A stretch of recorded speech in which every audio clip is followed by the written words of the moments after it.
Hello everyone, welcome back to my channel Lotus Fiction. कैसे हैं आप सब गाइस? चलिए हम लोग अपनी स्टोरी को स्टार्ट करते हैं। हे गाइस, स्टोरी स्टार्ट करने से पहले मैं बताना भूल गई थी। असल में ये स्टोरी बोबो भैया के बर्थडे के लिए थी, क्योंकि उन्होंने वन शॉट मांगा था। और जब ये स्टोरी मैं अपलोड कर रही थी उस दिन मैं बोलना भूल गई थी सच में। उसके अलावा भी मेरे पास एक स्टोरी है जो स्पेशली गगा के लिए है, और मुझे उम्मीद है गगा को पसंद आएगी और आप सबको भी पसंद आएगी। वो भी एक शानवांग फैन फिक्शन है, बट उसे मैं थोड़ा लॉन्ग बनाना चाहती हूँ। तो चलिए आज की इस स्टोरी का लास्ट पार्ट शुरू करते हैं। इसके बाद हम एक वैंगशन फ़ैन फिक्शन सुनेंगे जिसे फरजाना ने लिखा है, जिसकी एक फ़ैन फिक्शन मैं आपके साथ पहले शेयर कर चुकी हूँ, लिटिल लैंड। और एक और शानवांग फ़ैन फिक्शन जो फरजाना ने लिखा है उसे कल से स्टार्ट करेंगे।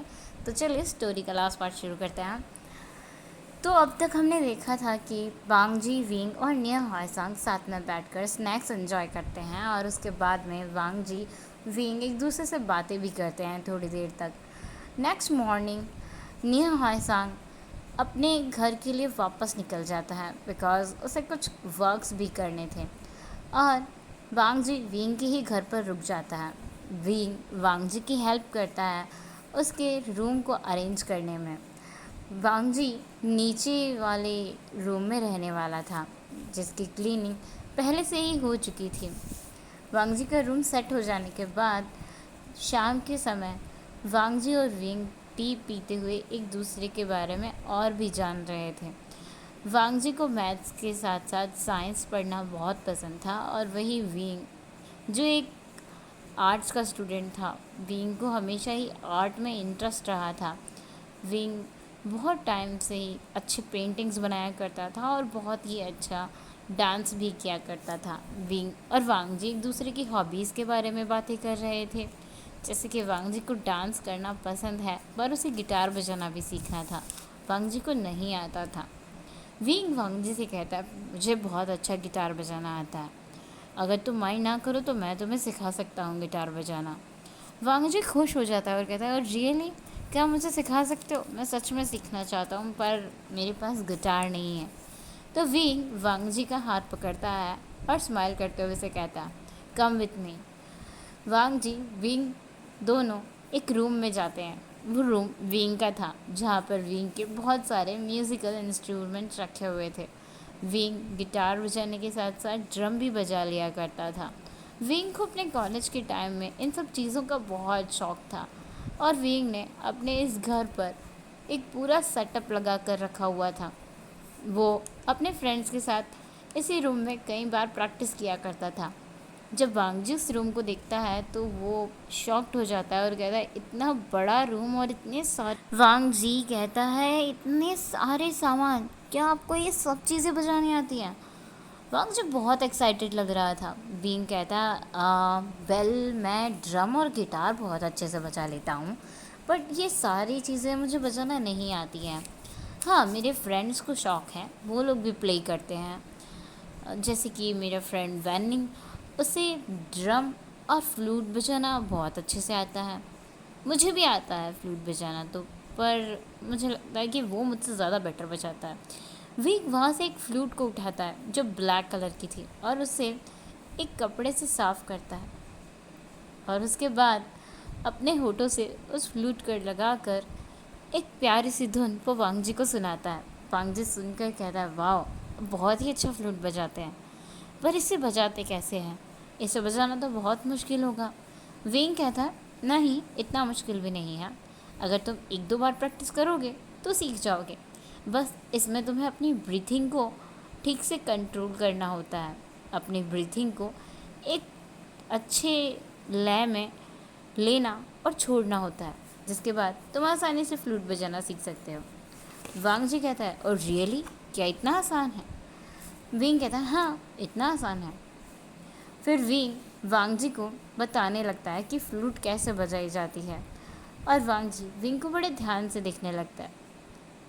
जब विंग वांगजी को बजाना सिखा देता है और एक बार उसे बता देता है, तो वो वांगजी के हाथ में एक फ्लूट देते हुए कहता है, अब तुम बजा कर देखो। जब वांगजी विंग की नकल करके उस फ्लूट को बजाने की कोशिश करता है तो वांग जी से ठीक से नहीं बजती, और वांग जी ने जिस तरीके का बीट उस फ्लूट से बजाया होता है उसे सुनकर विंग को हंसी आने लगती है, और विंग हंसते हुए फर्श पर बैठ जाता है। और विंग को ऐसे हंसकर फर्श पर बैठता हुआ देखकर अब वांग जी भी हंसने लगता है अपने इस बेसुरी सी फ्लूट पर। वांग जी और विंग दोनों ही हंसने लगते हैं। उनके हंसने की आवाज़ें पूरे घर में गूंज रही थी। वांग जी बहुत दिनों के बाद इस तरीके से हंस पाया था। उसे विंग की कंपनी बहुत अच्छी लग रही थी। उसके बाद विंग अपनी हंसी को कंट्रोल करते हुए कहता है, माफ़ करना, मैं तुम्हारे ऊपर हंसना नहीं चाहता था, पर जिस तरीके से तुम फ्लूट बजा रहे हो उसे सुनकर मुझसे अपनी हंसी रोकी नहीं गई। वांग जी फ्लूट बिल्कुल वैसे बजा रहा था जैसे मानो किसी बच्चे के हाथ में फ्लूट दे दी गई हो और वो बस उसमें सांस छोड़ रहा था, जिससे फ्लूट से अजीब सी आवाज़ें आ रही थी। आप इमेजिन कर सकते हैं गाइस कि एक बच्चे के हाथ में जब फ्लूट दी जाती है तो वो किस तरीके से बजाता है। तो विंग और वांग जी दोनों ही हंसते हैं। वांग जी कहता है, हाँ मुझे लगा ये सच में आसान है, पर ये बहुत टफ है। वैसे आपको ड्रम बजाना आता है, आप मुझे ड्रम बजाना दिखाएंगे कैसे बजा सकते हैं? विंग कहता है, हाँ क्यों नहीं। विंग जाकर ड्रम्स के पास बैठता है और ड्रम बजाने लगता है। जब विंग ड्रम बजाता है तो वो सच में एक माचो मैन लग रहा था, और वांग जी बस उसे देखे जा रहा था। वांग जी को इतना ज़्यादा अच्छा लग रहा था कि उसके पैर अपने आप हिल रहे थे। विंग जिस तरह से ड्रम बजा रहा था, वांग जी का मन डांस करने का कर रहा था।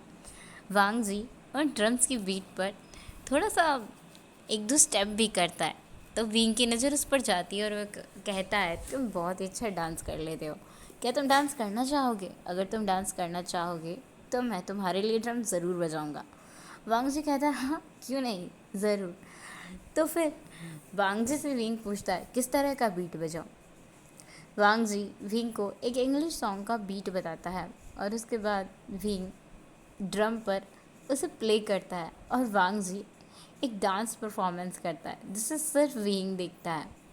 और वांग जी, जिसे पता ही नहीं था कि उसने कितने टाइम के बाद डांस किया है, वो बहुत खुश हो गया था बिकॉज उसके पेरेंट्स को डांस करना पसंद नहीं आता था और वांग जी अक्सर छुप कर डांस किया करता था। बहुत दिनों बाद वांग जी ने खुलकर इस तरीके से डांस किया था और उसे खुशी मिल रही थी। विंग और वांग जी दोनों बहुत थक गए थे, दोनों को बहुत ज़्यादा स्वेट हो गया था। दोनों ही जब उस रूम से बाहर निकलते हैं तो बहुत थक चुके थे। विंग के हाथों में बहुत दिनों के बाद ड्रम स्टिक पकड़ने की वजह से निशान बन गए थे। वांग जी विंग के हाथों को जब देखता है तो वो कहता है, ये क्या हो गया? विंग कहता है, बहुत दिनों बाद ड्रम स्टिक पकड़ा है, इस वजह से मेरे हाथों में निशान आ गया है। इतनी देर तक ड्रम मैंने आज ही बजाया है। वांग जी को बहुत बुरा लगता है और वो विंग से कहता है, आई एम रियली सॉरी, मेरी वजह से आपके हाथों में निशान आ गया, चलिए फर्स्ट एड कर देता हूँ। विंग मना करता है पर वांग जी विंग की एक भी नहीं सुनता और विंग को डांटते हुए ही ले जाता है। आप बिल्कुल केयरलेस इंसान हैं, अकेले रहते हैं, इसका मतलब ये नहीं है कि आप केयरलेस हो जाए, आपको तो अपनी केयर ज़्यादा करनी चाहिए। मुझे देखिए, मैं तो अपनी हद से ज़्यादा केयर करता था। विंग कहता है, पता है मुझे, नहीं संग ने बताया कितनी केयर करते थे तुम। फिर वांग जी को थोड़ा सा ऑकवर्ड फील होता है और वो फिर से विंग को डांटते हुए और अपनी ऑकवर्डनेस को छुपाते हुए कहता है, नहीं हाँ संग से चुगलखोर है, मेरी चुगली करता रहता है, मेरे ही मुंह पे मेरी बुराई भी करता है, मिलने दो उसे मुझे, अगली बार मिलेगा ना उसकी टांगें तोड़ दूंगा मैं। विंग वांग जी की बातों पर हंस रहा था और मन में सोच रहा था, नेह हॉय सांग, तुम तो गए। वांग जी विंग को काउच पर बिठाता है और उसके हाथों पर एक जेल लगाता है जिससे विंग को थोड़ा आराम मिले, और उसके बाद दोनों ही फिर से अपने अपने रूम्स में चले जाते हैं रेस्ट करने के लिए। डिनर टाइम पर दोनों साथ में डिनर करते हैं। ऐसे ही कुछ दिन बीत गए थे। वांग जी ने विंग का स्कूल ज्वाइन कर लिया था और वो बहुत हार्ड वर्क भी करता था, स्टूडेंट्स को अच्छे से पढ़ाया करता था। विंग के स्कूल में वांग जी का बहुत नाम हो गया था, बच्चे वांग जी के साथ बहुत खुश रहा करते थे। वांग जी मैथ्स का ऐसा पहला टीचर था जो बच्चों के साथ स्ट्रिक्ट नहीं था, बल्कि बच्चों के साथ बच्चों की तरह बिहेव करता था और उनके साथ फ़न करते हुए, मौज मस्ती करते हुए उन्हें डिफरेंट तरीके से मैथ्स पढ़ाता था। बच्चे भी वांग जी के साथ इंटरेस्ट लिया करते थे पढ़ने में। इवन जो बच्चे क्लासेस बंक किया करते थे, अब तो वो भी मैथ्स की क्लास में इंटरेस्ट लेने लगे थे। और वांगजी के सब्जेक्ट्स में सारे स्टूडेंट्स क्लास में हुआ करते थे, कोई भी स्टूडेंट क्लास बंक नहीं करता था। ये बातें विंग को बहुत अच्छी लगती थी। एक दिन विंग वांगजी की क्लास में जाकर चेक करता है कि वांगजी किस तरह से पढ़ाता है, वांगजी का तरीका क्या है पढ़ाने का, कि जो बच्चे बंक किया करते थे आजकल वो भी मैथ्स में अच्छी स्टडी कर रहे हैं और अच्छे मार्क्स ला रहे हैं। पहले वाले टीचर के पीरियड में बच्चे अक्सर क्लास बंक कर दिया करते थे, कुछ बच्चे क्लास से गायब हो जाया करते थे। विंग जब जाकर दिखता है कि वांगजी किस तरह से मैथ्स पढ़ाता है, तो वांगजी का तरीका विंग को बहुत पसंद आता है। वांगजी बच्चों को हर चीज़, मैथ्स का हर क्वेश्चन उनकी मार्केट लाइफ से रिलेट करके उसे समझाया करता था। वो बच्चों से अक्सर क्वेश्चन पुटअप किया करता था। विंग जब वांगजी की क्लास में जाकर देखता है तो उसे सच में बहुत अच्छा लगता है वांगजी के पढ़ाने का तरीका। और विंग वांगजी की क्लास में पीछे के डॉट से जाकर सबसे लास्ट वाले बेंच पर जाकर बैठ जाता है। बच्चों को भी पता नहीं चलता। और वांगजी जो बोर्ड पर क्वेश्चन लिख रहा था, जब वो क्वेश्चन लिख लेने के बाद पीछे देखता है तो विंग वहाँ बैठा हुआ था, और विंग को देखकर वांगजी शॉक्ड हो जाता है। इससे पहले कि वांगजी कुछ बोलता, विंग उसे चुप रहने का इशारा करता है और सभी बच्चों को ऑब्जर्व करता है, जिनका ध्यान केवल पढ़ने के ऊपर था। वांगजी सभी बच्चों को फिर क्वेश्चन एक्सप्लेन करता है और उसके बाद सभी बच्चों के डाउट्स भी क्लियर करता है। पीरियड ख़त्म हो जाने के बाद वांगजी अपनी क्लास से बाहर निकलता है और पीछे के दरवाजे से विंग भी। वांगजी विंग के पास आकर कहता है, प्रिंसिपल सर, ये अच्छी बात नहीं है कि आप मेरी क्लास में बिना मेरी परमिशन के आ गए और इस तरीके से छुपकर मुझे और बच्चों को इंट्रोगेट कर रहे थे। विंग हंसता है क्योंकि वांगजी ने ये जोकिंगली कहा था। और विंग वांगजी से कहता है, क्या करूं टीचर लैन, अब मैं हूँ ही प्रिंसिपल, तो मेरा काम तो है ही सभी टीचर्स को और स्टूडेंट्स को ऑब्जर्व करना, उनकी इंटरोगेशन करना। असल में मुझे देखना था कि आप किस तरह से पढ़ाते हैं कि बच्चे इतना इंटरेस्ट लेने लगे हैं। वांगजी मुस्कुराता है और कहता है, तो फिर क्या इंट्रोगेट किया आपने? विंग कहता है, मैंने तो कुछ और ही इंट्रोगेट कर लिया। आजकल विंग और वांगजी एक दूसरे के साथ बहुत प्रैंक हो गए थे, एक दूसरे के साथ हंसी मजाक भी किया करते थे, अपनी प्रॉब्लम्स भी शेयर किया करते थे, सिर्फ स्कूल लाइफ से रिलेटेड ही नहीं बल्कि अपनी पर्सनल लाइफ से रिलेटेड भी। वांगजी और विंग एक दूसरे के बारे में बहुत कुछ जान गए थे। ऐसे ही 6 महीने बीत गए थे। वांगजी और विंग का बहुत अच्छा बॉन्ड बन गया था। दोनों एक दूसरे के प्रति अट्रैक्शन भी रखने लगे थे। इवन दोनों के हार्ट में एक दूसरे के लिए फीलिंग्स भी डेवलप्ड हो रही थी। इन 6 मंथ में एक भी बार वांगजी अपने पेरेंट्स से, ब्रदर से मिलने नहीं गया था। और विंग के फैमिली की काफ़ी सारी प्रॉब्लम्स वांगजी को भी पता चल गई थी। अब वांगजी विंग के ब्रदर के बारे में जब भी सोचता था उसे लगता था कभी कभी पेरेंट्स गलती कर देते हैं और कभी कभी बच्चे गलतियां कर देते हैं, बट लाइफ बर्बाद बस एक ही इंसान की क्यों होती है? वांगजी को अपने इस सवाल का जवाब कभी नहीं मिला। एक दिन वांगजी स्कूल ख़त्म होने के बाद ऐसे ही गार्डन में बैठा था। विंग उसे पूरे स्कूल में ढूंढ चुका था क्योंकि विंग को वांगजी के साथ आज लंच पर बाहर जाना था। स्कूल टाइम ओवर हो चुका था, दोपहर के 2 बज चुके थे। विंग वांगजी को ढूंढते हुए स्कूल के गार्डन में जाता है तो वांगजी वहाँ पैर फैला कर बैठा हुआ था। विंग उसके पास जाकर बैठ जाता है और पूछता है, क्या बात है, आज बड़े उदास लग रहे हो, बड़े दिनों बाद ऐसे बैठे हुए देखा। वांगजी कहता है, कुछ नहीं, बस सोच रहा हूँ कुछ। तो विंग कहता है, क्या तुम्हें अपने पेरेंट्स की याद आ रही है या अपने ब्रदर की या फिर फ्रेंड्स की? तो वांगजी विंग की तरफ देखते हुए कहता है, मुझे उन लोगों की याद नहीं आ रही है, मुझे अपने फ्रेंड्स की भी याद नहीं आ रही है। तो विंग पूछता है, फिर क्या सोच रहे हो? वांगजी कहता है, यही, मेरी शादी मेरे पेरेंट्स ने फोर्सफुली करवाई तो मेरी लाइफ हेल बन गई। मतलब उतना हेल भी नहीं थी, बट जब मैं तुम्हारे ब्रदर के बारे में सोचता हूँ जो तुमसे छोटा है, तो मुझे मुझे ऐसा लगता है कि पता नहीं, कभी कभी हमारी किस्मत हमारे साथ ऐसा कर जाती है। इवन तुम्हारे ब्रदर ने तो लव मैरिज की ना, बट फिर भी उनके साथ ऐसा हुआ। अब हमें एक छोटा सा फ्लैशबैक यहाँ दिखाया जाता है।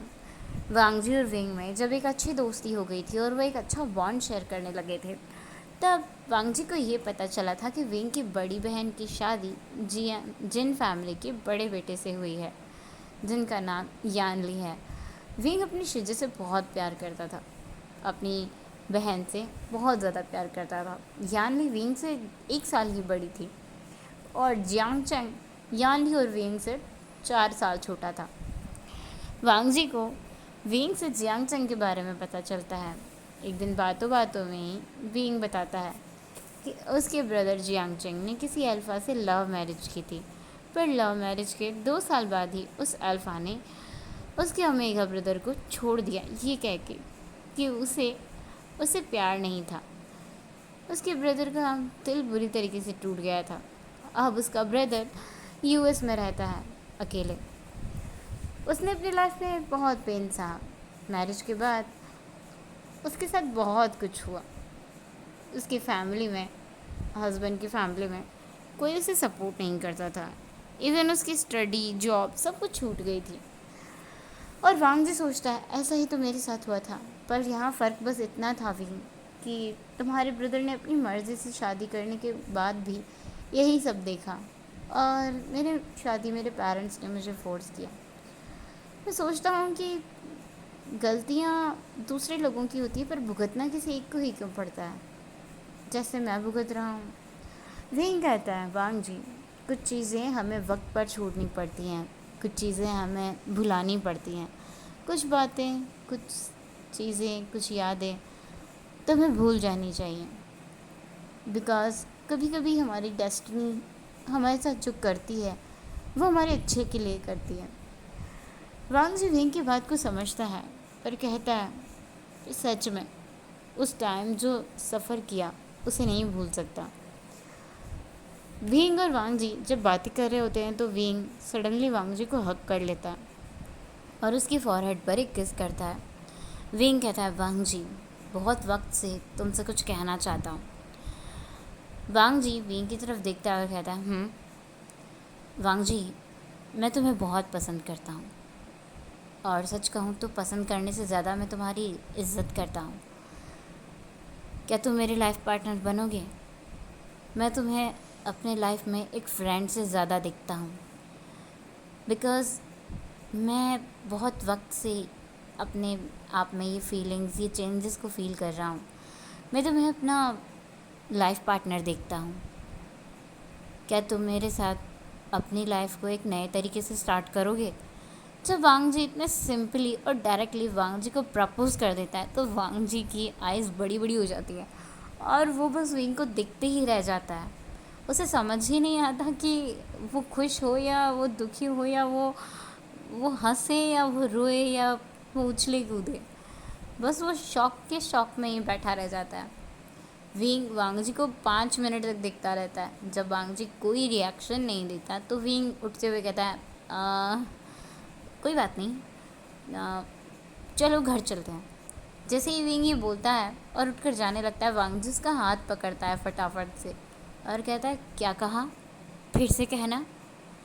वांगजी का चेहरा देखकर विंग के फेस पर एक बड़ी सी स्माइल आ जाती है, क्योंकि वांगजी की आंखों में एक्साइटमेंट था और वांगजी के फेस पर एक स्माइल थी, एक जेन्युइन स्माइल, जिसे देखकर विंग बहुत खुश हो गया था और वो वांगजी का जवाब भी समझ गया था वांगजी के देने से पहले ही।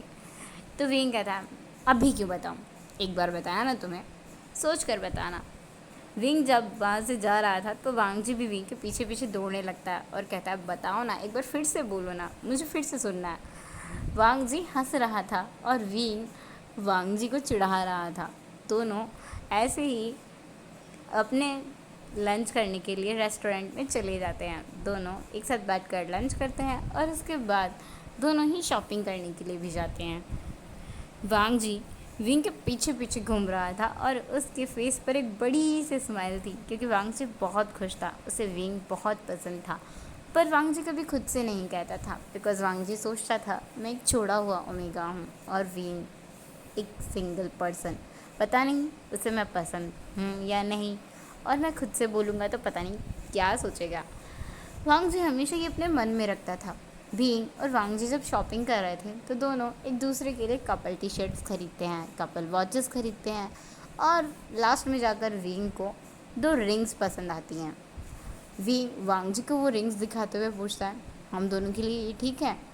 वांग जी कहता है, इतना जल्दी रिंग्स भी खरीद रहे हैं, हमने डेट नहीं किया। विंग कहता है, डेट भी कर लेंगे, पहले एंगेजमेंट कर लें क्या? वैसे तो तुम चाहो तो हम डेट भी कर सकते हैं, रिंग बाद में दे दूँगा। वांग जी कहता है, ठीक है खरीद लो। दोनों रिंग खरीदते हैं। वांग जी मना भी नहीं करता क्योंकि वांग जी को भी वो रिंग्स बहुत पसंद आई थी। फिर दोनों ही शाम होने तक घर आ जाते हैं। सर्वेंट्स डिनर रेडी करके रखे हुए थे। बींग और वांग जी अपने अपने रूम्स में जाकर शावर लेते हैं, थोड़ा रेस्ट करते हैं और फिर डिनर के लिए आकर बैठते हैं। दोनों ही एक दूसरे से बातें करते हैं, एक दूसरे को डेट करने के बारे में। वांग जी जो डिनर करने के बाद थोड़ा सा परेशान होते हुए विंग से कहता है, विंग तुम्हारी फैमिली का क्या? बिकॉज़ सब लोग जानते नहीं हैं मेरे बारे में और मुझे नहीं लगता सब लोग आसानी से मानेंगे। विंग कहता है, उसकी चिंता मत करो तुम वांग जी, मैं अपने मॉम डैड को बहुत अच्छे से जानता हूँ। जहाँ पर मैं खुश हूँ वहाँ पर मेरी मॉम डैड भी खुश हैं, और वैसे भी मॉम डैड को तुम्हारे बारे में बहुत कुछ पता है। ये मत सोचो कि मैंने नहीं बताया तो उन्हें पता नहीं है, वो मेरी मॉम डैड हैं, उन्हें सब कुछ पता चल जाता है। विंग कहता है, नेक्स्ट मॉर्निंग हम मॉम डैड से मिलने चलेंगे एंड तुम टेंशन मत लो, मुझे यकीन है मेरे मॉम डैड मान जाएंगे। आज वांग जी विंग के ही रूम में जाता है। विंग और वांग जी एक ही रूम में सो जाते हैं। दोनों बातें करते करते, स्कूल का काम ख़त्म करते करते वहीं पर थक कर सो गए थे। उनके बीच में डिस्टेंस था, दोनों ने बेड शेयर किया था और कुछ नहीं। नेक्स्ट मॉर्निंग दोनों रेडी होकर स्कूल जाने के बजाय विंग के पेरेंट्स से मिलने जाते हैं। विंग के मॉम डैड जियांग फैंगमियान और मैडम यू विंग को बहुत खुश देखकर वो भी खुश थे। उन्हें वांग जी के बारे में ज़्यादा कुछ पता नहीं था, पर जो कुछ भी पता था वो यानली से पता चला था, और वो लोग जानते भी थे वांग जी के साथ जो हुआ उसमें उसकी गलती नहीं थी। पूरी तरीके से एजुकेटेड और अच्छी सोच की फैमिली विंग की थी, इसलिए वो लोग वांग जी को एक्सेप्ट करते हैं और वांग जी को बिल्कुल भी ऐसा फील नहीं होने देते कि वांग जी उनके घर पहली बार आया। वांग जी की विंग की मॉम के साथ बहुत अच्छी बन रही थी और विंग अपने डैड के साथ बैठकर गॉसिप्स कर रहा था। आमतौर पर गर्ल्स या ओमेगास गॉसिप्स करते हैं, बट यहाँ तो ये दोनों सन एंड फादर गॉसिप्स कर रहे थे। विंग अपने डैड से कह रहा था, देखा डैड, अभी तक तो ये मेरा ओमेगा बना भी नहीं है और मॉम तो इसके साथ पूरी पूरी खिचड़ी पका रही है मेरी वाट लगाने की। विंग के डैड कहते हैं, बेटा तुम्हारी मॉम सबकी वाट लगा सकती हैं, तुम्हारी, मेरी, तुम्हारी बहन की, तुम्हारे भाई की, पूरे ख़ानदान की। दोनों ही आपस में हंस रहे थे। मैडम यू भी कोई कच्ची खिलाड़ी नहीं थी, उन्हें पता था ये दोनों बाप बेटे ज़रूर उनके ही बारे में बात कर रहे हैं, इसीलिए वो दोनों को टोकते हुए कहती, आप दोनों क्या कर रहे हैं वहाँ पर? ज़रूर से मेरी ही बुराई कर रहे होंगे, है ना? विंग कहता, नहीं मॉम बिल्कुल नहीं, मैं और आपकी बुराई डैड से करूँगा? अरे मुझे आपसे बुराई करके दुश्मनी थोड़ी लेनी है, अभी तो मेरी शादी भी नहीं हुई है, पता चला आपने मेरे ओमेगा को भगा दिया तो। विंग की बात सुनते ही वांग जी का मुँह खुला रह जाता है और वो अपने शॉकिंग आइज से विंग को देखता है। विंग की मदर ज़ोर ज़ोर से हंसने लगती है और विंग के ऊपर काउच से उठाकर एक पिलो फेंक कर मारती हैं। शैतान कहीं की, तुम्हें बिल्कुल भी शर्म नहीं आती है ऐसी बातें करते हुए? विंग कहता है, इसमें क्या शर्म मॉम। थोड़ी देर तक उन लोगों के बीच ऐसी ही हंसी मजाक चलता है और कुछ दिनों के बाद विंग और वांग जी की डेटिंग भी स्टार्ट हो जाती है। दोनों एक दूसरे के साथ टाइम स्पेंड करने लगे थे। स्कूल में कई बार विंग वांग जी की क्लास में जाया करता था, पीछे बैठकर वांग जी को देखा करता था और वांग जी विंग की इन इंटेंस नज़रों से कभी कभी नर्वस भी हो जाया करता था। अक्सर वांग जी और विंग एक ही कैबिन में रहा करते थे। स्कूल में सभी स्टाफ को वांग जी और विंग के डेटिंग रिलेशनशिप का पता चल चुका था, इसलिए जो टीचर्स वांग जी के अच्छे क्लोज फ्रेंड्स बन गए थे अक्सर वांग जी को छेड़ा करते थे। वैसे विंग के सामने किसी की हिम्मत नहीं होती थी सिवाय वैनिंग के। वैनिंग अक्सर विंग को चिढ़ाया करता था। ऐसे ही एक दिन विंग वांग जी को क्लास से किसी काम के ज़रिए बुला लेता है। वांग जी से पूछता है कि क्या काम है विंग, क्या हेल्प चाहिए थी, तो विंग अपने ऑफिस का डोर लॉक करते हुए कहता है हेल्प नहीं चाहिए थी, कुछ और चाहिए था, और अपने ऑफिस के कर्टन्स भी लगा देता है। वांग जी ये देखकर शॉक्ड होता है और थोड़ी कन्फ्यूजनली स्माइल करते हुए कहता है विंग क्या कर रहे हो तुम, तुम्हारे दिमाग में क्या चल रहा है। विंग एक बड़ी सी स्माइल देते हुए कहता है जब तुम समझ गए हो तो फिर पूछ क्यों रहे हो। वांग जी डोर ओपन करके जाने लगता है पर विंग उसे पकड़ लेता है और कहता है हाँ भागने की कोशिश मत करो तुम, अभी अभी तुम नहीं भाग सकते। वांग जी कहता है विंग पागलों की तरफ बिल्कुल भी मत करना, ये स्कूल है हमारा घर नहीं है, छोड़ो मुझे जाने दो। विंग कहता है हाँ नहीं मानोगे, मुझे जाने दोगे या नहीं।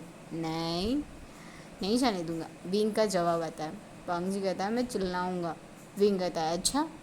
जैसे ही वांग जी कहता है तो विंग कहता है चिल्ला के दिखाओ। वांग जी जब चिल्लाने वाला होता है तो विंग उसकी लिप्स को कैप्चर कर लेता है और वांग जी पूरी तरीके से शॉक्ड हो जाता है। वांग जी विंग को पंचेस करने लगता है पर विंग अपने दोनों हाथों से वांग जी के हाथों को उसके बैग के पीछे पकड़ लेता है और वांग जी के लिप्स को बहुत देर तक कैप्चर करके ही रखता है। और जब छोड़ता है वांग जी पूरी तरीके से सेंसलेस हो गया था। उसे अपनी ब्रीथिंग बहुत फास्ट फील हो रही थी, बहुत हैवी फील हो रही थी और वांग जी विंग के पैर पे पैर मारते हुए कहता है यू शेमलेस पर्सन, ये स्कूल है, कम से कम ये तो देखो कि हम कहाँ पर हैं। वांग जी विंग को पुश करके वहाँ से दौड़ कर चला जाता है और वांग जी को दौड़ कर जाते हुए वैनिंग भी देख लेता है। वैनिंग अब तो विंग और वांग जी को बिल्कुल नहीं छोड़ने वाला था। ऐसे ही कुछ और दिन बीत गए थे। वांग जी और विंग की अब इंगेजमेंट फिक्स हो गई थी। उनके इंगेजमेंट के कार्ड्स भी बट गए थे। जिन फैमिली को भी इनविटेशन कार्ड भेजा गया था पर वहाँ से वांग जी को बिल्कुल भी उम्मीद नहीं थी कि कोई आएगा, पर विंग को उम्मीद थी उसकी बहन और उसकी बहन का हस्बैंड पिकॉक ज़रूर आएगा। और वांग जी दोनों की लाइफ अब बहुत अच्छी होने वाली थी। वांग जी और विंग की इंगेजमेंट बहुत अच्छे से कंप्लीट हो जाती है। विंग और वांग जी की इंगेजमेंट में निये होएसांग, विंग के सारे फ्रेंड्स, वांग जी के सारे फ्रेंड्स और जिन फैमिली से मैंगिया शिचैन और विंग की बहन और विंग की बहन का हस्बैंड पिकॉक, सारे लोग आए थे। बस वांग जी के मॉम डैड नहीं थे। शिचैन वांग जी से बात करने का मौका ढूंढ रहे थे पर उन्हें बिल्कुल भी मौका नहीं मिला और वांग जी उसे पूरी तरीके से इग्नोर कर रहा था। शिचैन की गोद में अपना बेबी था जो अभी 2 साल का होने वाला था। वांग जी और विंग ने बहुत लंबा सफ़र किया था। बस वांग जी के पेरेंट्स को ही अच्छा नहीं लग रहा था। दोनों अपनी मैरिज लाइफ में खुश थे। वक्त के साथ साथ अब वांग जी धीरे धीरे सब बातें भूल गया था और शायद वो अपने पेरेंट्स को माफ़ भी कर दे अगर उसके पेरेंट्स उसे अच्छे से ट्रीट करें तो। सो गाइस, ये स्टोरी का लास्ट पार्ट था। आई होप आप लोगों को स्टोरी पसंद आई हो। Thank you so much for watching. Bye bye, good night. Comment करके ज़रूर बताना स्टोरी कैसी लगी।